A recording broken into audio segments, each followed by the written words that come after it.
पिछली वीडियोस में जैसा कि हमने देखा कि संधि के अंतर्गत हमने स्वर संधि में 2 संधियां पूर्ण कर दी थी, दीर्घ संधि और गुण संधि। दीर्घ संधि में समान स्वर का सम्मिलन होने पर या मेल होने पर दीर्घ आदेश होता था, गुण संधि में गुण आदेश होता था। अब अगली संधि हमारी है यण संधि। जैसा कि देखिए यण, इसका सूत्र है इको यणचि। इको का अर्थ होता है इक। इक के अंतर्गत आने वाले जो स्वर हैं वो है ई, उ, री और लृ।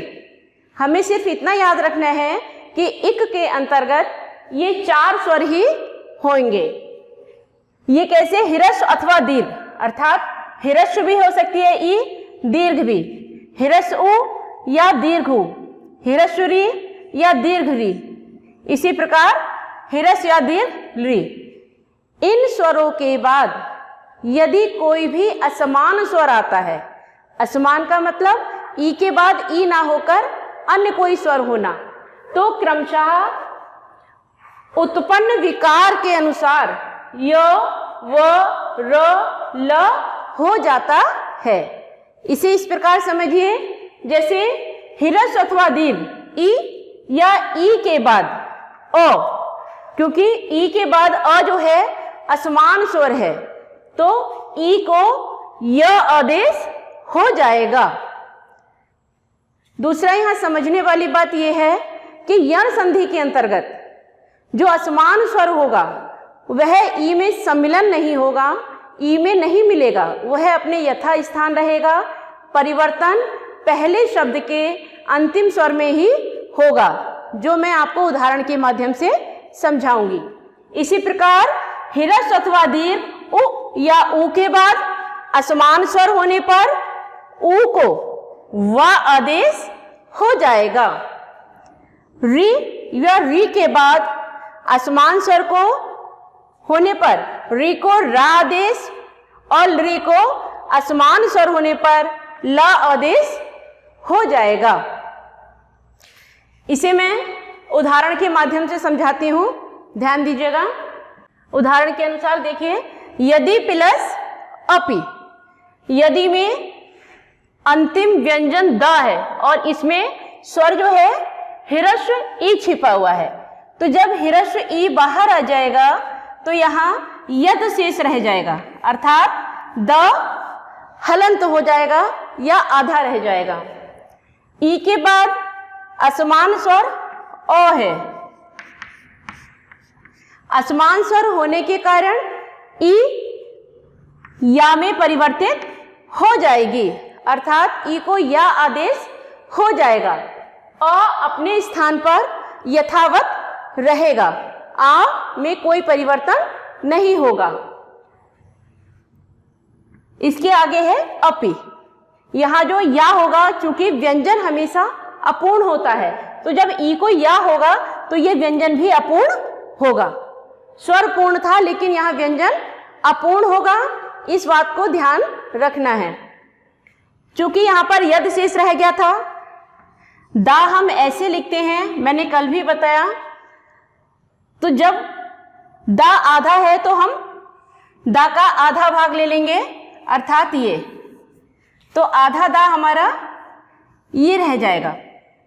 य हमारा अपूर्ण है, चूंकि या जो है यहां बना है, अर्थात ये यहां पर या आदेश हुआ है, तो ये या जो है दा में मिलेगा, तो या अभी आधा है, हिरस्व आ इसमें मिल जाएगा, तो या भी अपने आप में पूर्ण हो जाएगा और पी इसके अंतर्गत जुड़ जाएगा, शब्द बन जाएगा यद्यपि। द्या को हम ऐसे भी लिख सकते हैं, जब हम शब्द में लिखेंगे तो हमारा यद्यपि इस प्रकार से हमारा शब्द बन जाएगा। तो यद्यपि में आधा द य पूर्ण होगा जब इसमें अ स्वर मिल जाएगा। इस प्रकार यदि प्लस अपि यद्यपि।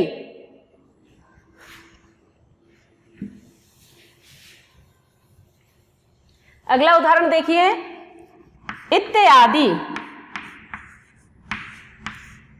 एक हमने संधि विच्छेद देखा, दूसरा उदाहरण हम संधि करके देखते हैं। संधि विच्छेद करते हैं कि इत्यादि, संधि शब्द है इत्यादि। अब हमें इसका संधि विच्छेद करना है, तो हम कैसे करें? तो ध्यान रखने वाली बात यह है कि जहां य है वहां यण है, या से यण याद रखना है, यण संधि आपको याद रहेगी। तो जहां या है तो इसका मतलब ये है कि या ई का बनता है, तो जब हम संधि विच्छेद करेंगे तो इति प्लस स्वर आ जाएगा दीर्घ आ और दी, आदि, अर्थात इति प्लस आदि। इति का ई प्लस असमान स्वर, उत्पन्न विकार य। इति का ई निकला तो ता हिरस्व रह गया, य यहां आ गया। चूंकि या हिरस्व है या आधा है, तो दीर्घ आ इसमें जब मिल जाएगा तो ये पूर्ण हो जाएगा और पी जुड़ जाएगा।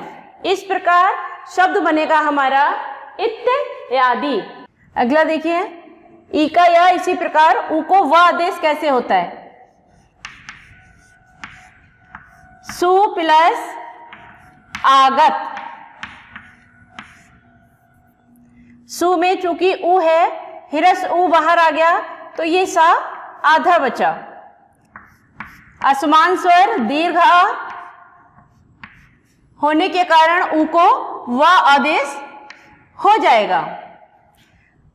आधे सा में व हिरस्वा, दीर्घ आ इसमें सम्मिलित हो गया और गत इसके साथ जुड़ जाएगा।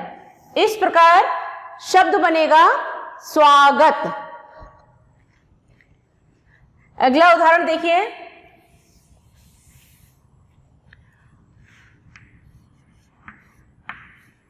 मधवरी।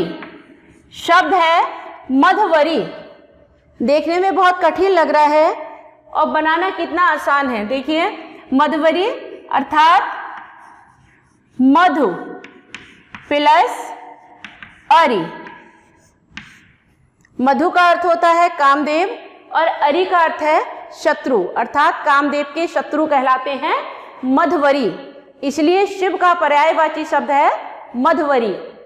चूंकि ध में उ है तो हिरस उ प्लस असमान स्वर बराबर व। यहां पर मध शेष रहा और व आधा है।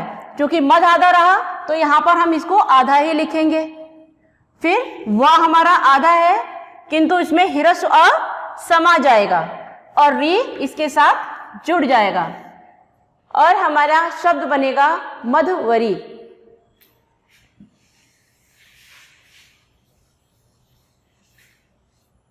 री का देखिए,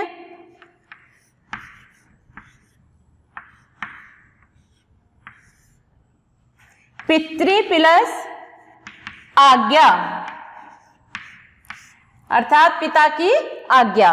ता में री है, हिरस्व री प्लस असमान स्वर बराबर र। यहां पर चूंकि री स्वर बाहर हो गया तो ता आधा बचा अर्थात हलंत, और आधा हलंत ऐसे लगाएंगे जब इसमें रस मिलेगा तो ये अपने आप में पूर्ण होगा। क्योंकि आधा रा मात्रा लग के त्रा बनेगा, दीर्घ मात्रा यहां आ जाएगी और ज्ञा इसमें जुड़ जाएगा। शब्द बनेगा पित्राज्ञा।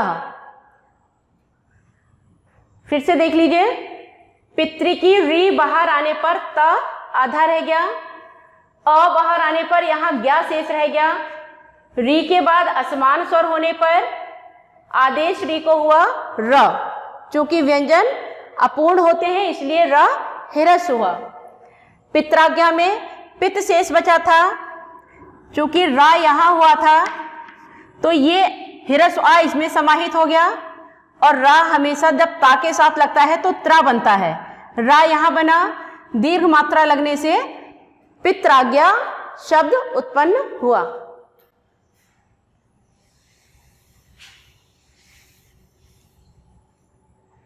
इसी प्रकार शब्द बनेगा मातृ प्लस अनुमति। वही सब कुछ वही रहेगा। री असमान स्वर रा, वहां पितृ थे, यहां पर मातृ। शब्द क्या है, हिरस्व इसमें मिला, ये पूर्ण हो गया, और नुमति इसमें जुड़ गया। शब्द बना मात्र अनुमति, अर्थात माता की अनुमति। अंतिम हमारा लिरी रह जाता है, तो शब्द है लिरी प्लस आकृति। लिरी, चूंकि लिरी अपने आप में यहां अकेला ही है, तो लिरी के बाद असमान स्वर है। लिरी प्लस असमान स्वर बराबर लिरी को आदेश हो जाएगा लो, हलंत। चूंकि यहां लिरी है तो ला भी यहीं आगे आएगा। लो, ला में दीर्घ अ समा जाएगा, और कृति इसमें जुड़ जाएगा। शब्द बनेगा लाकृति। इस प्रकार हमारी यण संधि पूर्ण होती है, और अगली संधि हमारी है अयादि संधि।